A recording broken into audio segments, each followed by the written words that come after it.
when fighters get put down for the first time in their career, it's a big shock to the system.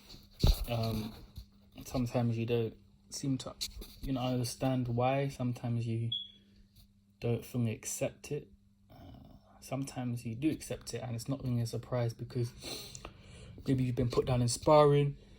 You felt the canvas before, maybe in the amateurs.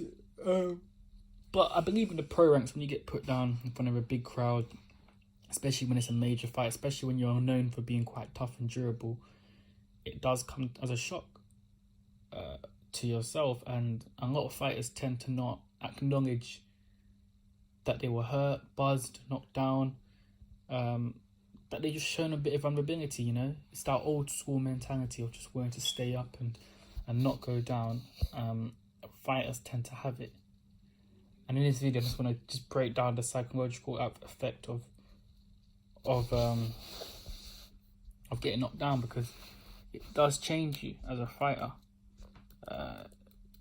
Because especially going into your next fight, and the aura around you, particularly who's knocked you down, is obviously the more important question, and it's kind of like what you do has a major effect on everything you do. You know what I'm saying? It's as simple as that. We're gonna just play some video clips of some fighters, especially in their post-fight interview. You'll recognize most of them, and kind of like how they've responded to being put on the canvas for the first time in their career. First one we're gonna do is Ray Mercer. Very durable, very great chin in his prime.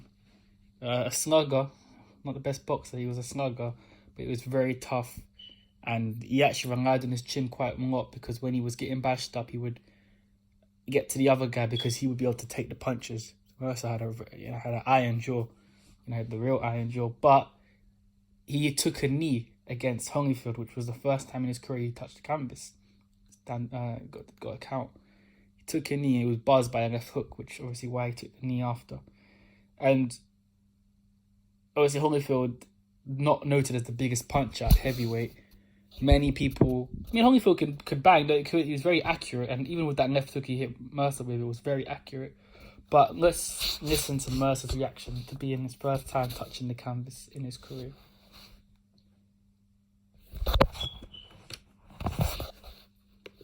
Respect. I wouldn't even heard us. You heard Ray Mercer saying respect. I wouldn't even heard us. You're right. You heard Ray Mercer saying I wasn't hurt, I slipped. So you hear Ray, I wasn't even hurt, I slipped. Listen, Ray was definitely hurt, no doubt about that. I'll even show you guys the knockdown just for us to make it clear exactly. Many fighters, when they get put down, they don't tend to understand. Ray's not the first guy to say it was a slip, or when it was a clear knockdown, it wasn't no slip. But fighters tend to kind of have that glass is half full mentality, where it's like, in their minds, they were fine. The knockdown might not have hurt them, but Mercer was the kind of fighter where he would usually celebrate after each round. He would really try and get the crowd on his side, because he was a tough fight. It was a close fight against Holyfield, to be fair. But with that knockdown, and Mercer never had the best gas tank. He didn't get you out in about seven or 8 rounds.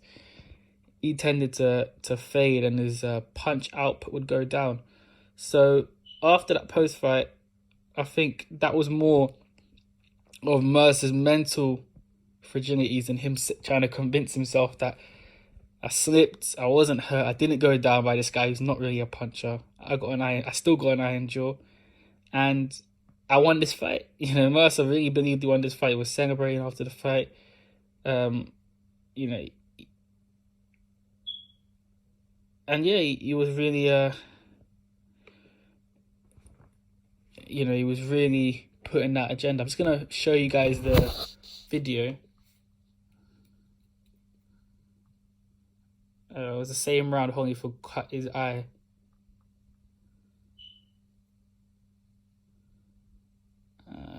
Mercer was in great shape for this fight, to be fair.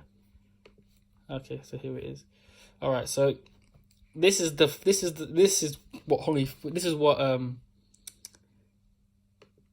what Ray Mercer calls a slip. Watch this. He's definitely keeping him off balance. Holyfield with a right hand. You can't wait on the ropes for the Vander. Vander will definitely come back. Good left Here hook. it comes. Oh, and the effects of that left hook looked like Mercer kind of just took a knee on his own. A little delay effect after that left hook from Holyfield. He got hung up there. Bad move. So around that, Mercer was winning. Holyfield is going to take. So you see, that was not no slip. That was he took a knee. He didn't get put down. He didn't get put down, but he didn't get knocked out. But he took a knee, and he hit the canvas. And obviously, it was from a clear left hook that kind of Mercer kind of felt it later, and kind of just a delayed effect, as the commentator said. So Mercer couldn't really accept that he got put down for the first time in his career. And in the next fight after was actually against Lennox Lewis, where he took a layoff. He wasn't in as good a shape as he was against Holyfield against Lewis, but he fought much better against Lewis. He dragged Lewis into a brawl. He was pushing it, and he showed a tremendous chin against Lewis. He had something to prove. That guy Holyfield put me down and beat me. I'm going to make sure that I prove myself against Lennox Lewis. And he drove him to a very, very close majority decision. I actually thought Mercer edged it because it was 10 rounds, and I just think Mercer won more of the rounds. But it was a great brawl, and Mercer, I think he even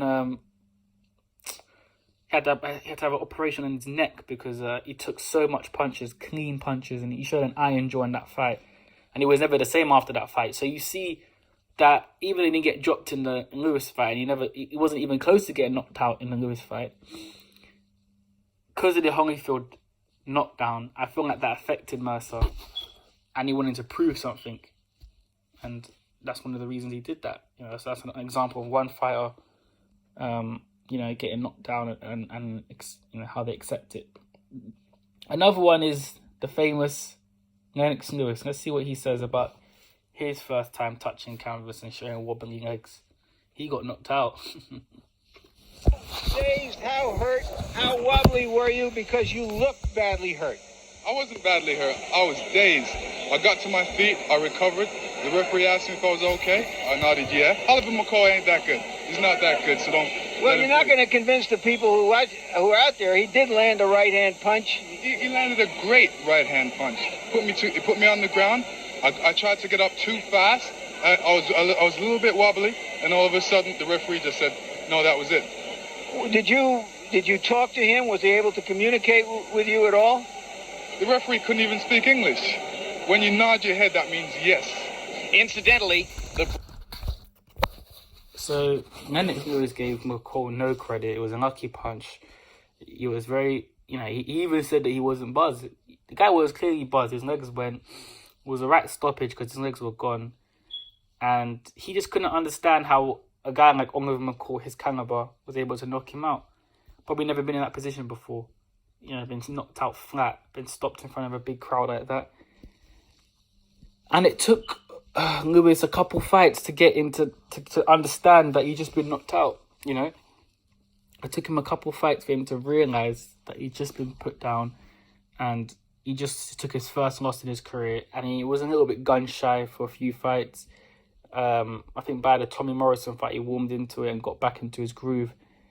But it took him a few fights to rebuild, mentally and physically, because you've got to accept that you've been knocked out. And it took Lewis, you heard from that interview, that post-fight, that he, like many fighters at top level, just could not accept that they had been put down for the first time in their career. Another example I'm going to show you guys, another guy at top level, another 90s heavyweight. You know me, I love my 90s heavyweight. Evander Holyfield. He got rocked, it was a standing 8 count, but technically he got put down because the rope saved him against Burt Cooper. He got rocked heavily against Cooper and was on shaky legs and kind of nearly fell into the ropes. But it was a standing 8 count, so it was the time we got put down. So let's see what he says after his post-fight. And bear in mind, Holyfield's a very humble character, so he's not somebody, you know, he's very humble, very quiet. But look what he says. I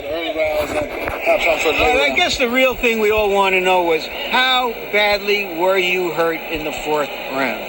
Well, you know, I wasn't hurt badly. I don't know how bad one could be hurt.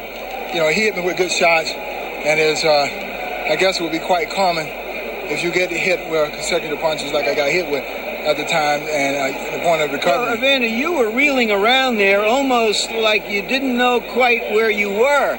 You know, I feel that I had everything together, but when you get hit with a good shot, it's not like you can bring your body back together like you want to. My mind was there, and I realized, you know, that he hit me with a good shot, and I was trying to keep him getting hit with another shot, but I guess at the time didn't have control of the whole body at the time.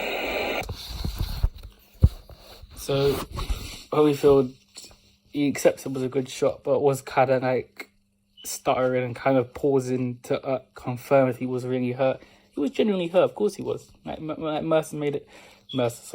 Merchant made it clear. He said you were ringing around, you were wobbling, you know, you fell into the ropes, you were hurt, you know. And Holyfield wasn't making excuses, but you could see by his voice, you could tell by his demeanor that he wasn't really confident about that being buzzed. And this is the first time at heavyweight anyone's seen Holyfield get hurt.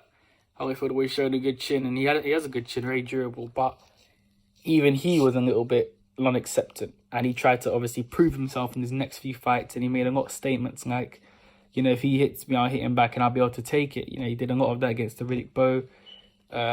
He wanted to prove that he could take heavyweight power. Was that because he got knocked down by Burt Cooper? Maybe. You know, a lot of these knockdowns, they have lasting effects. Fighters want to prove themselves, like we just saw in the last 2 examples. You know, and final example in our 90s heavyweight, Mr. Riddick Bowe, knocked down for the first time in the 3rd Holyfield fight. Riddick, how did you summit the strength to come back when you did? Well, when Evander got me down, I knew that looked very awkward to me, you know, looking up at him. Man, I know I ain't supposed to be down here, so when I got up, I said, well, I got to maintain my composure, and eventually things are, you know, coming to my favor. Did you think you were 1 punch away from being knocked out? Oh, no. He shook me. I'm no question about it. Knocked me down. But I knew that I was much stronger than Evander, so he was throwing shots, I was catching him or whatever. My first time being down, and I knew eventually, you know, if I was cool and collective, I would get him. So out of all of them, I think Riddick Bowe's one wasn't as much excuses. You know, Bowe had been rocked multiple times, but never been down, and he was genuinely hurt. I don't know why he was saying, you know, he was a little bit buzzed. He was genuinely hurt. It was a proper knockdown from Holyfield, and Holyfield wasn't a big puncher, so you have to question sometimes, you know, Riddick Bowe's chin at some points because he was rocked multiple times in his career. But he did accept it, but you could see that he wasn't really the same after he got knocked down, to be fair. You know, he looked terrible in a lot of fights, in the other fights prior. And again, like I mentioned, I'm not saying it is, but you have to look at the trend. A lot of these fighters mentally change after they get knocked down for the first time. At top level, it happens. Whether they've got great chins or not, or they've never been down before, you hear the excuses, you see the non-belief, and not really any of these guys are really giving their opponent credit. You know, but again, at top level, you have to have that mindset, I suppose, when you're a top level fighter. You know, and you're looking at, you know, doing as much damage to your opponent, and you're trying to really reel off combinations. That's the mentality you've got to have. That's the mentality you've got to have. You've got to have that mentality, you know. And like I said, but Bowe was not really the same fighter after this. You know, he looked terrible against Golota, Marcus Rhodes, and other journeymen he fought, and just looked terrible. You know, he finishes, you know. But that just shows, when you get hurt for the first time, knocked down, it does change you. Let me know what you guys think from these examples I put. Am I right? What do you think? Any pro boxers that are out there? Put yourself in the comments. Let me know. I'm out.